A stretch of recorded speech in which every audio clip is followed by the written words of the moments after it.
Welcome everybody to the Football Exponential Podcast. I'm Chika. I'm joined by my regular friend Frank. Yeah, your regular partner in crime. How you doing? I'm fine. How's your weekday? Not weekend now.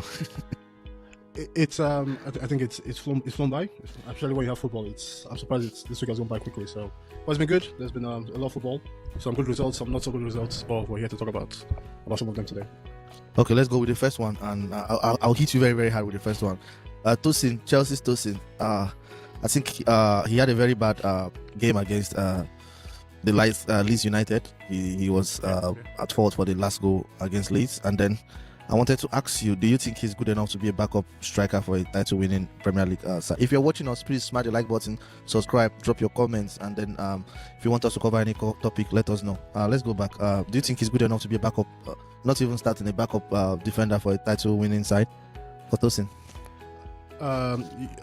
Start off. You said he had a bad game. You said he had a bad game, but in truth, he's had a bad season. I think it's whenever Tosin steps across that white line, Chelsea defensively are poor. There's no hiding. Like the proof is there. You've seen the videos, you've seen the goals, you've seen the videos, you've seen the images, you see the goal he gave away or the mistake that led to the third goal against Leeds. The winning goal for Sunderland a few months ago, a couple months ago. He's just not good for this level, and it's. I don't want to go over the top, but I think it's an indictment of Chelsea's transfer policy that Tosin, at this point in time, this team that everyone is tipping for the title or putting in the title conversations, that whenever you rotate your centre backs, Tosin is the one that comes off the bench, and this is a recipe for disaster. And again, I like the guy. I love what he brings to the club as the onk in the team. I respect it, but he's just not good. But the problem is, he's never been a top level centre back. Like I think Tosin is exactly what you see you get what you see. Yeah. He's what he is. He's never pretended or never appeared to be a top level centre back that could play for the top clubs. But when he's a free transfer, it's almost like, I think in the past Chelsea have always done this, when they find a guy like a Talbot and a Sidball, a free transfer, you bring him in, see whether he fits into the club. And I think last season he was good.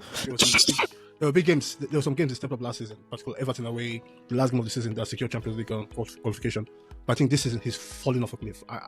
And again, it leads me to think like probably it's one of those situations where you see in a defensive partnership where one makes the other one look better, or one, and it looks like Levi Colwill again. This is, I think, as days goes by, Levi Colwill's stock as a Chelsea player just grows exponentially. It grows. Shout out to Football Exponential. It grows exponentially because it seems like it was the guy back that had the control, that had leadership there. But Tosin is not good enough, man. Like, see, I don't want to simply for Chelsea again. You'll be surprised the stats I found about him. First of all, let's go to the positive stats. Very, very high positive stats. Ball progression and press resistance. I'm talking about this season. Tosin recorded 91% pass completion. He's among the 82nd percentile among centre backs. That is very, very high. 91% pass. Then he records a high 80% pass attempted per 90. That is among the 94th percentile centre backs. That is it. That's a good one. That means he's a little bit more press resistance and his passing is good. Area dominance. He's 6'5" tall. He recorded 31 area duels won this season. All these stats are this season. He's among the 88th percentile in area duels win rates. That tells you that both in terms of area duels and then in terms of playing possession football, he's very, very good. Now, when you go to the bad stats, when you go to the defensive side, he's awful defensively.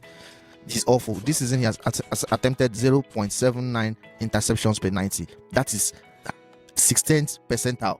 16th. You know what? 16th. 1-6. 0.79 interceptions per 90. I just did that this morning. Per 90. That's not the total. So even if he's coming from the bench, right? 16th percentile. That's 16th. Then that means he struggles to break up passes or anticipate passes. He's very awful in terms of doing that.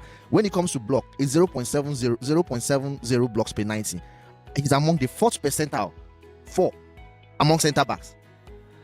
So that means defensively, this season he's been awful. He doesn't really bring much to the table this season defensively. And again, I also think like sometimes like there are a lot of people out there in the football space these days that they don't put a lot of emphasis on, or they don't look at the data, or they don't look at the statistics. They prefer the eye test. But I feel the perfect marriage is when you watch it and you then go back to the data and the statistics as a reference. But like you watch Tosin, you see what he's good, what he's bad at.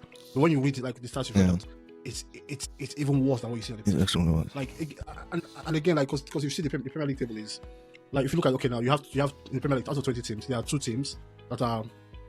One is very good, that's Arsenal, the best team in the Premier League this season. And you have Wolverhampton Wanderers, that the worst team in the Premier League this season. Then you have another 1 or 2 on the bottom, the Leeds, Burnleys, and that. But other than that, it's from Arsenal down. Everybody's everybody's come together. And we know football, it's the game about margins and just like little details. When you get a guy, particularly playing against a team that has 2 strikers, you know what Calvert-Lewin offers you on a day like this. You know he's going to chase everything, he's going to hustle you, aerial duels, 50-50. It's just not good. It's just not good. And I know a lot of Chelsea fans point, but why is he playing? He's playing because Wesley Fofana can literally play all these games. It's a miracle to me he's been this good. And Wesley, every day I watch the games, my heart is skipping because I don't want it to go down. I'm telling you. No, and I feel like there's a bit of me that I'm just waiting for that moment to come where the coach Maresca does his pre-match interview and says, oh, we have an injury update. Fofana is injured again. Like that's. But he's been so Fofana good. It's like he's been so good. But that's a different. Yeah. But you see against the Arsenal, against Barcelona, like where the quality of defending, but not just defending, but the aggressive nature of defending. Fofana, You need to be front foot. You need to be aggressive with your defensive actions, and that's not Tosin. But the question now becomes, okay, how did we get to the situation where this is the guy we have to call upon? And again, it goes back to one word: the recruitment. Sorry, 2 words: the recruitment. It's not been, because every summer comes, we as Chelsea fans go, okay, you know what do we need this season? And for the last 6 years, it's been the same thing. We need a goalkeeper, a centre back, a striker. Without fail. I'm not even going to go to the striker position. We'll discuss that one next. Oh no. No, I have a lot to say about the striker. I want to watch the next game before I think which is fair. But I think I'll let it play out. But I have a lot to say about the striker situation. But I'll say for now, sometimes you don't know what you have. Sometimes when you No, and sometimes you need to see it to understand it. They don't need to tell you need to see it to understand it, because Liam Delap and Joao Pedro is, no matter how bad as Nicholas Jackson was, they're not competitive. No. Let's go quickly to the one of my favorite topics today. Kobi Menno. I was shocked he hasn't started any Premier League game. I had to check yesterday. You're shocked? Yeah, because they've not been playing well. They've been inconsistent. No. Understand what I'm saying? No. I know, but the question is, okay, he hasn't played the Premier League game this season. He hasn't started. He's played only 9 substitute appearance. 171 minutes. That is 20 minutes per game. 171 minutes this season. 9 games. We are already in week 14. So he 9, 10, 11. No, how many games have we played? 14 games, right? 14 this weekend. Yeah, 14, 9, 10, 11, 12, 13, 14. So he didn't play 5 games. He didn't enter the pitch in 5 games. He already has 171 minutes. That's 20 games per 90. And he already made 1 start in the I think it's the Carabao Cup against I think it was the game they were eliminated or something like that. Yeah, against. Yeah, so why, even if United are inconsistent, why hasn't he even played more regularly? He's not the coach's preference. He's not the type of midfielder the coach wants. But why didn't they let him go on loan? And okay, because I feel the club always do what the club wants to do. Like when I feel Kobi Menno, the club rates Kobi Menno highly, and I feel I rate Kobi Menno. I rate him highly. I've seen it. And the thing is, but my problem with him is, Amorim has been there for a lot. See, again, the writing was on the wall last season. Yeah, you know how this guy legitimately has played. This season particularly has played different midfield combinations. At times it's been Bruno Fernandes and Mason Mount. It's Casemiro. Yes, the last game they played, the last result they got here this week, he made a substitution, brought on Ugarte and paired Ugarte with Casemiro in midfield. That's not a guy that sees the importance of midfield progression. The midfield is not there in his system or in his idea. He plays from back to forward because he eliminates the midfield. The midfield is not there to play football. And if you listen to him talk about football or how this team plays, he's always talking about intensity, second balls, which are important. But when he's talking about second balls, like that's the role of those guys in midfield. Yeah. Those guys, they need to be combative, they need to be aggressive, winning second balls. Like I think Casemiro, to his credit, has had a good season, all things considered. But Kobi Menno is not that guy. And for me, I think the great indictment of Amorim's tenure at United, it's how players like Kobi Menno are just not seen as key figures or even just good enough to be figures at the club. And you see it across the pitch. If you look at United's 11, I say, okay, the outfield 11, the outfield players, 10 players. Out of that 10, on any given day, somewhere between 6 or 7 of them are playing out of position. So much. Like when I mean out of position, it's an understatement. It's so much out of So almost everybody today, Dalot, I don't know the position Dalot plays. Next tomorrow, Mazzaro, I don't know the position he plays. What's the other guy from Ivory Coast that I like so much? Ahmad. I don't even know Ahmad. He uses him as a wide I don't just know. Then Fernandez is not a 6. He uses him as a 6. Or it's not like it's and I feel the thing with Amorim is like it's a lesson in conviction. Like sometimes when you believe what you believe, sometimes it's how you communicate your beliefs to the press and to the players. The credit I give Amorim is very steadfast in his approach, which in a way that's also like you can get a bit of confidence from that. Like, okay, the coach seems to know what he's doing. He's confident in what he's doing. It might not work. It's not working. I don't think it's working. But that's little detail where this guy he sticks to it. Like that's what's saving him at his job right now. And also the fact that if they do have to sack him, his employers have to look at themselves in the mirror because it's the whole decision making to bring in a sporting director, disregard his opinion about a head coach, then fire him to then bring Amorim in has been a mess. But they have to face that situation at some point. But Amorim believes this, and if you listen to him talk, like he talks well. It's almost like it's like this.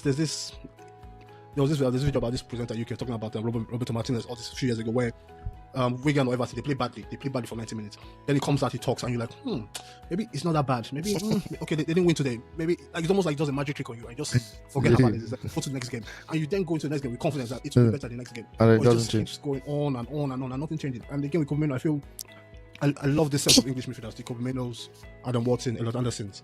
For me, they're all top. And I think Kobi Menno is probably.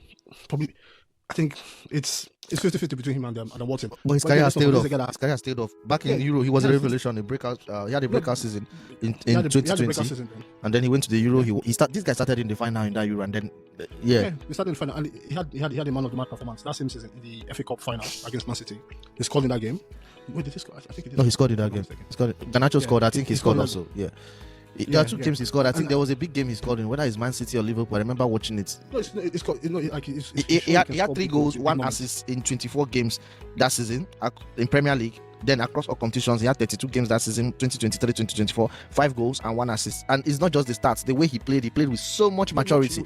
Like it's been a long time I saw that sort of match. He played with so much maturity, and then his ball progression was so good. Yeah, and I don't even think he's a defensive midfielder. I think he's box to box. He's not. But I think he's a midfielder. He's a player that I think as the older he grows, you find out where because the choices he makes in the offensive side is very, very good. Yeah, that's why I said offensively, the choices he makes in the final third to me are very, very good. And if I'm him, I'll go on loan. I don't know, maybe Germany, but I have to go on loan. It's not even about the World Cup. I have to leave that club. Anytime they're ready, I'll get back. I don't know, but I'm leaving. His career has gone so downhill. No. Because Amorim, but I can tell you, I think Amorim by the end of this summer or next summer, he's going to get sacked. I don't think he's coaching them again next season. They'll be patient for the season to end. I think they'll be patient for the season to end, but by the end of the season, they'll do their review because I don't see them cracking it, getting into Europe. Because he complains he needs time to practice whatever. They're out of so many competitions, so now he has all the time in the world, but they've not played better. They've not fed better. No. Like, because again, like this for a team that we've seen teams in the past that have not been in Europe, they've not had European commitment, and how it helps their league season. They play well. They have time on the training ground. They fix different things. They can literally rest, train, and rest again for between games. But with United, you don't see that advantage in how they play. Where if you watch them and the team that's played in the first half against Crystal Palace this past week, you can't spot the team that's played 2 days ago in Europe. Yeah, it's and with him, and I also think with Kobi, back to Menno, I think he has that ability where he's confident on the ball. He wants the ball, and when you have that kind of player that can find solutions just by being so good on the ball, you have to find a way to. I'm not saying he has to be that best player, but you have to find a way to bring that guy into that team. Yeah, find a way to, because I think United are better with Maino in that team, I believe, and I think they're better with Bruno Fernandes, not in that number 6 position, but further up the pitch. That's a fact. But with him, it's just whatever it is. And I also think with United, they have this record of having an academic player in the match squad for almost. It's come back almost 100 years now. I think that record is incredible. He's done so bad. I can't name any academy player he has helped. I can't name. I thought about that. I told myself maybe he needs more time. I said no. This guy did not just come this season. He came in this. Came by. I think he's up to 1 year now in Manchester United. I think it's got a year. This I think last I think a couple of weeks ago. Exactly. I can't remember any academy player. He plays them in some games, but their progression hasn't been really that good. It's and just before we just touch on just aside the FA Cup final we talked about. On that day, you had Scott McTominay, Garnacho, and Kobi Menno starting that final against Man City that they won. You might have your opinions about all these players, but this is what United was always built on, like platforming good academy players and giving them opportunities. With him, I don't see that happening anymore, and I think And I must say sometimes if you're a struggling manager at any club, particularly at United or one of those clubs, the easiest thing you can do to garner a bit of credit with the fans is play the kids. Yeah. Like if you play the kids, and I feel they have. I'm sure they have. It's United. They have at least 1 or 2 good kids in that academy. If you play the kids, you get a lot of credit from the fans. It buys you more time. But the fact that just this mismatch of, because the substitutions they did the other day against West Ham, it's appalling. Stuff. But but coming on now, which generally approaching, what do you recommend from? Should he stay? No. Because again, let's not forget, it's a World Cup. Forget about the World Cup. Just go on loan. Enjoy your football, because he's not even making the World Cup right now. Just enjoy. Go and get playing time. But I won't stay in England. I won't lie to you, because most teams. But just go somewhere. If it's France, just enjoy your football. To me, just go out, change environment. Hear me out. Yeah. I think a good destination for him should be Olympic Marseille. Or no? You know, if he'll play under De Zerbi. De Zerbi will do wonders for him. And I remember. They play very good. Yeah, I remember because I remember they have one 17. I didn't believe he was 17. He played last game. A black guy with dreads. I forgot his name. Yeah. And then they have an aging player. I don't even know if he's a defensive midfielder or central midfielder. Hojbjerg, the Danish guy. Yeah. They have Hojbjerg. So they're still in they might be in the Champions League. They have Champions League games in the new year and possibly progress further than that. It's a good opportunity. But also, I think you just have to, but even in the Premier League, there's some good clubs in the Premier League that you can have conversations with them and see, okay, can I come in and how can I contribute in the next 6 months, just to bridge that gap to the end of the season and to the World Cup. Because again, with Elliot Anderson is fantastic, but that should be Kobi Menno playing alongside not Anderson. And this is not a knock on. I love Anderson, but that should be Kobi Menno. And I think he will see that like this. Because it's just not right, in my opinion. Okay, let's go to the last one. Mikael Merino has had a wonderful season. He scored 2 back-to-back games, Chelsea and was it Brentford? And then Brentford, 3 goals, 3 assists in 13 games. I think only 7 starts. That is some good statistics. So, do you think he's an ideal? Because I think he's a. Will I say he might be a more effective Kai Havertz, or you think Kai Havertz in that position is more effective? They're the same. They're the same, but I feel Moreno's finish. Yeah, and timing. The way he times the ball is exceptional. Like the way he knows how to position it to be at the right place at the right time. Yeah, particularly because also I think the last Euros they played, where last Euro tournament that Spain won, he came off the bench against the German national team in the quarterfinals, I think, and he scored a fantastic header goal. Like we've seen him score Arsenal, and he just like he's not a typical Spanish player where he's not like those Barca players that are all tippy tappy and passing the ball and just those fidget spinners, but also good technically. But with him, it's like he's physical, like he's like an English player. It's a bit like Marouane Fellaini. Yeah. Where he does a bit in midfield, he can help out in midfield, but his timing in and around the box is perfect. I think it might not be. I know a lot of Arsenal fans don't particularly like him, but I think you can't knock that effectivity in the box. And when you have a player that is getting chances and also finishing chances at the level at which he's finishing, it's amazing. Particularly since because Goldcross has missed the last month or so, but you don't get Arsenal fans. Yeah. Let me. And that's the biggest credit I can give him. But I think I'm starting to think that maybe he was at the time I have been forced. When I mean forced, I don't mean coerced. I mean maybe the demands of pressure. Yeah, pressure is the right word. I think it might be pressure to have signed Gyökeres, because if you see Merino and you see Havertz in the system, it's more natural. The system he wants to play, unlike Gyökeres that looks forced. Like if you watch us, I understand. But also I think there was a point I believe that, and I probably still to an extent believe that observation. But I feel they made a conscious decision this season to sign players that were already past that building stage. Yeah. Like take a guy like Jamie Gittins, for example. It's clear Jamie Gittins needs at least another one or two seasons in the Premier League to start going. But with these guys, it's like Gyökeres is already plug and play. Yeah. What's it called? He can't be plug and play. Like this is a Bundesliga champion, one of the best defenders in Bundesliga. So because they know they are in the mood where they can't. They're in the winner mode. There's no time for he can get better. We need guys that can come and contribute from contributing instantly. And I think that's what Gyökeres has done. And I think that's what Moreno is doing. But what I find interesting with this Moreno and Havertz situation is the fact that I don't think when they were brought into the club, they were not signed as. They were not signed strikers. Yeah. They were signed as midfielders, and over time they didn't perform quite well in that midfield role. They got moved. And situation they got moved up the pitch, and they started blossoming there. So it's very. I don't know if it's by design. I don't know if it's a weird coincidence, but I just feel it's quite interesting. But again, I think with Moreno, it's the kind of player I wish Chelsea have. I know he's not. If you watch him, you won't see. He's not flashy. Like you won't see flashy ball when that ball goes into the box against any opposition. I've seen him in the Champions League games. I've seen him even for the Spanish national team. He's prolific for the Spanish national team. To be sincere, I remember when we had a chat a year ago, I remember you told me, because I remember watching that Newcastle. We had Ayoze Perez. They had the Chelsea guy, Kennedy. There are so many players. Some of them didn't work out. They have Mitrovic. So many. I remember asking you, hold on, this Merino that is linked to us now, is it the same Newcastle player? You told me it was the same. I couldn't believe it, because in Newcastle, he wasn't the problem with Newcastle. Don't get me wrong, but I don't think he was the solution. Like, to me, he wasn't exceptional. But also I think that it seemed like that he needed a bit more time to go into the Premier League. But again, even I'll take a step further. Like, it was also at Borussia Dortmund with Thomas Tuchel. Oh, the same Merino. And while he was there were times where he played as a centre back at Borussia Dortmund. I didn't know that. So he did like that Borussia Dortmund with Aubameyang. Yeah. Royce, Pulisic. He was in that mix as well. I think they had a few Spanish players. I don't know if they signed him first, then loaned him to Newcastle, or one of them. I'm not quite sure, but I know he had a good stint there. We had a year or two there. So. Okay, that should be all for us today. You want something? You want anything to our fans? Just as always, thank you for the support, and have a good weekend. Enjoy the football, and we'll be back covering this weekend's results. But also, I think it will be a bit remiss not to talk about Chelsea's defeat to Leeds. Just for a few seconds. I yield the floor to you. Yeah. What do you think about the defeat? The defeat is so hurtful. Like, my expectations were low. Yeah. But at the same time, I was shocked.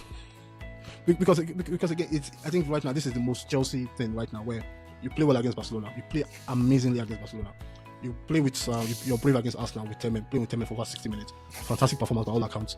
Then you rock up to a relegation. You rock up to a team destined for relegation, like Leeds, and my books they're gone. You rock up there, and you just from the first whistle, you just fail to compete. Mistakes everywhere. Players not doing the basics, losing their markers on the pitch, not winning tackles, can't find our players, can't pass the ball. In the first 5 minutes, you just knew we were going to lose that game in the first second, because exactly. They didn't even react. They were second. Exactly, and I feel one of the biggest. I know they're like individual performances, but I feel the biggest. I know a lot of people say, okay, the coach did this, and I feel where I hold the coach accountable, or where I'm maybe disappointed with the coach is the fact that after that first goal, he did not react. I felt he was well within. It was well within his. It was fair at that point in time to make at least 1 or 2 changes within the first 20 minutes of that game. Because it was clear it was only a matter of time for them to score the first goal, matter of time for them to score the second goal. And once you're 2 goals down away against basically any team in the Premier League, the chances of you coming back to win is slim. Like it's slim. Like, I know Leeds might not be good, but I think they're good enough to see out a 2-0 win at home in the Premier League. You're right, but why? Like I told you not even after the game, I watched the first 10 minutes. I switched off. I told you it's not the fault of I understand not making substitutions early is his fault, but I was writing down Brentford, Brighton, Qarabağ, Leeds.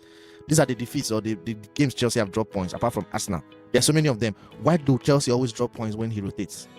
That tells you the backup players are not good enough. Because if you check all these games, it's either Caicedo is not playing or this person. Understand what I'm trying to say? No, there's no James. So why do that means maybe the reinforcements that he's supposed to have in his team? Because one of the good things I can say about Maresca, not just this season, is he has improved a lot of players. Like there's so many players I didn't know that. But is that not the problem as well? Yeah, because he has improved a lot of players, right? Then we are expecting too much from him, or the board is expecting too much. Because if you watch Gusto right now, it's not the same Gusto that we signed. But I'm not even talking about Kukurea. I'm just talking about Gusto. You watch Gusto, is not the same. James has gone another level. Yes, James started as a So he has improved a lot. You say Caicedo as well. You say even Pedro Neto, who's been like shout out Pedro Neto, man. I know again, Chelsea fans hating that player. It might be the highest goal scoring Chelsea player this season. It's like 1 or 2. Well, I think he's been underrated. I think his effort on and off the ball has been remarkable. Like just a quick shout out on him. But just another point, like you said, okay, he's improved all these players. But isn't that? I feel that's the problem because we have too many players that I feel need to be improved on. Like just take the Gittins like an actual situation. Like sometimes it's a coin toss who should be starting games. There's no clear favorite in that situation. And because even I go back, I love referencing like successful teams with successful managers and you see how they found a way to compete in the Premier League. And there's very few that have been better than Pep in this Premier League ever. But you always say like Pep, look at Pep. Pep has had a very small squad, no big squad. He has his first 11. Then he has another 4-5 around that first 11. But that 4-5, we're talking about guys like Gabriel Jesus, Mahrez, the Gundogan or Foden, those kind of guys. Like these are top players. No, but why Man City are where they are right now? Why I don't think they might win the Premier League is because now he has the same situation where he has to improve on guys. He has to improve Oscar Bob. He has to improve Severino. He has to wait for them to develop. Yeah. And it's for me. I don't think that's that. you can have success with that, but you can only have it to a certain level. I don't think, because you won't have consistency, because players that you need to improve on will, by fact, just not have consistent performances because they're just not good enough. And when you don't have consistent performances, you get the results where you drop points. Again, it's not, and I feel the worry is not that this just happened. I feel a lot of Chelsea fans knew. Yeah. We're expecting it. We expected it to happen, and it happened. And again, take it back to last season, around this same time of the year. You go away to Ipswich Town. Again, they were destined for relegation. You go there, you lose by 2-0. You play basically the same way. Different bunch of players. You had them Felixes, them Kunkus. And I think that was the worst game of Sanchez. That was a game where the coach was telling. It wasn't Sanchez. No, it wasn't Sanchez. That was Was he going to say, if you pass the ball again, I'm going to put you on the bench? Was he going to say? No. Then Sanchez had the second. Sanchez had the return. Okay, why did he have to do it? Yeah, but yeah, I go back. It's and I feel with Chelsea fans where we need to be honest sometimes. I feel the expectation of the club right now. I don't think the business we've done screams title. A title of a team that can mount a Premier League title challenge. I don't think it can. You can't be in any conversation for a title with Tosin starting Premier League games, Liam Delap starting Premier League games. It's just a fact. You can bring the holy trinity of coaches, Cruyff, Pep, and Ferguson in there. They won't go far with those two there. And that's what it comes down to. You need, across the span of your team, you need good players, strong, durable players that do the basics well. Like, because just, you know what? Sorry, Delap. I have to get off my chest. I'm sorry. I'm not having him anymore. I'm sorry. You don't like him? You don't fancy him? No. It's. I think at this point in time, say look at it this way. Say, okay, you know what? We had the 2-year experience with Jackson. With, say, for whatever reason, right or wrong, if people are right, whether it's this or bad, I think Jackson is a very good player. He's not a good finisher, but he's a very good player. Jackson is deemed surplus to requirements. He's not good enough. Okay, the next step is for a team that's finished in the top 4 last season, won the 1-2 trophies, the Club World Cup and the Conference League. You need to go a step above Jackson, improve on that position. Bringing in Delap takes you back to zero. Delap. I don't want to say downgrade, but I think Delap takes you 2 or 3 years back. Yeah, I believe so. I believe he's like a Jackson when he came to the Premier League the first time. No. He's worse than that. See, the most important thing that disappoints me is his hold-up play. Like, you can't play for Chelsea and have bad hold-up play. Like that's the first thing. No.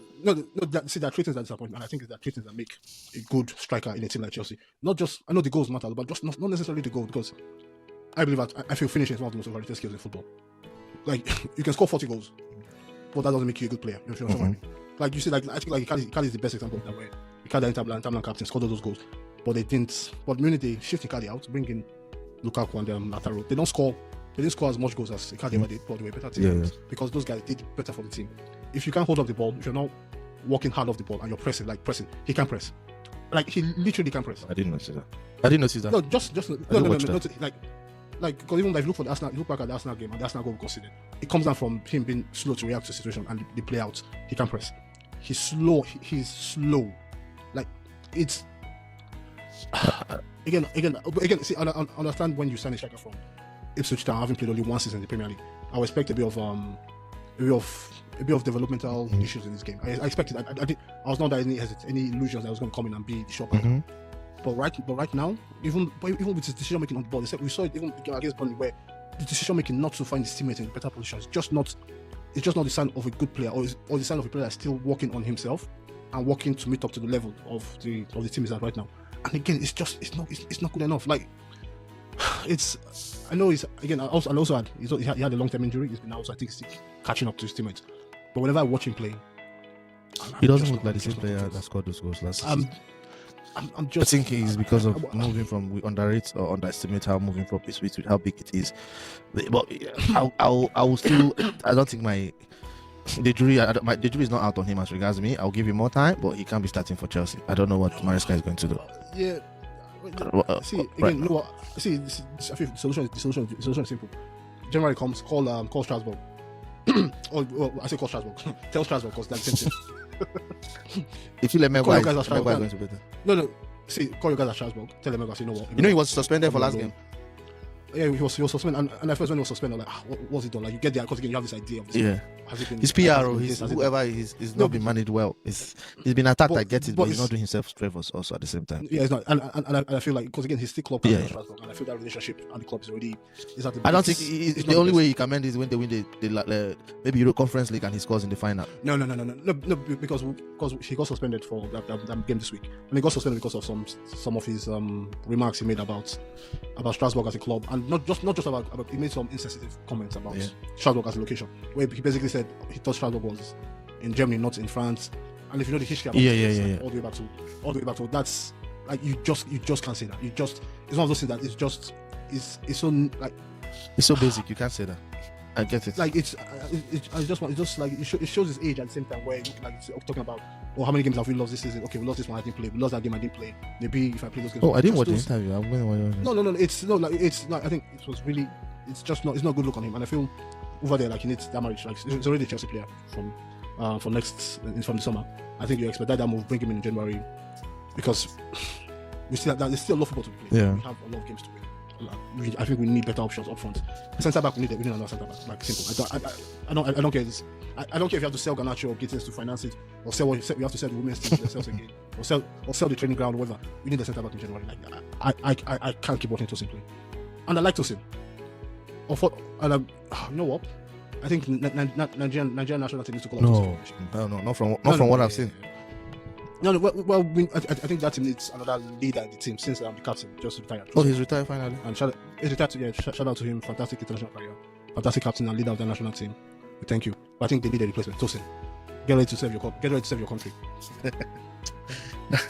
I'm not having him in the national team. No way. After what I've seen from Bassi and the young guy, I forgot his name, the young centre back. Kenneth. Benjamin Fredericks. Yeah. Okay, Frank. That should be all for us today. Join us next time for a more explosive podcast. Thank you. Bye bye. Okay. Bye.